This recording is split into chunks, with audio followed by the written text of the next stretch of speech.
A church elder at the centre of Auckland's sub-cluster says pastors are encouraging members to get tested and prayer meetings have been held over Zoom since the police busted an illicit gathering during last month's lockdown. There is one new community case of Covid-19 today linked to the mini-cluster from the Mt Roskill Evangelical Fellowship group. 82% of the church's congregation have now been retested. Amy Williams visited testing centres today and filed this report. Members of the Mt Roskill Evangelical Fellowship were among those getting tested in Mt Roskill today. Joseph Hohepa Kortuku says he's an elder at the church and is aware of critical comments about the congregation.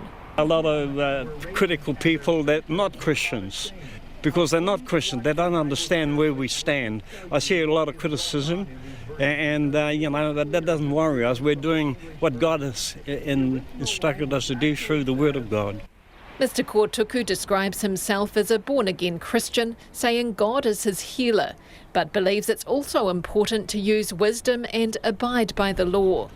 He pointed to his cap, adorned with Bible verses and references. You see this here on the bottom? Yep. What's it say?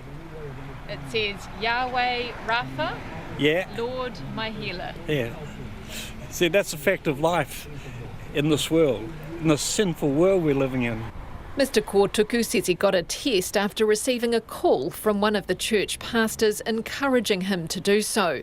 Today was his first test. Health officials have urged members of the congregation to get retested, and so far almost 20% have not. Mr. Kortuku says he attended the prayer meeting last month that was broken up by the police because it was a larger gathering than Level 3 rules allowed.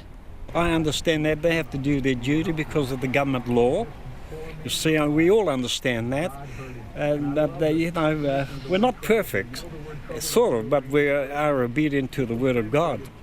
There are now 55 people linked to the community cluster who are staying in the Auckland quarantine hotel who have tested positive for Covid-19. A student at Henderson North School in Auckland was one of the 4 cases confirmed yesterday. Henderson local Paul Ragay got tested as a precaution today. I'm a bit concerned about what's going on around, and I'm working in the mental health sector, and particularly knowing about schools and children, and very close to my heart. The student who tested positive is a household contact of a previously reported case and had been in isolation. There are no close contacts among the Henderson North School community. Principal Irene Ogden says a lot of kids stayed home today after being given the option, but the risk is low. We are assured by the Ministry of Education and the Ministry of Health that we are fine as a school. So we are working hard to ensure that our children are safe. She says the school is still open and keen to welcome students back after the weekend. The city's testing centres will be open at the weekend. For Checkpoint, Amy Williams.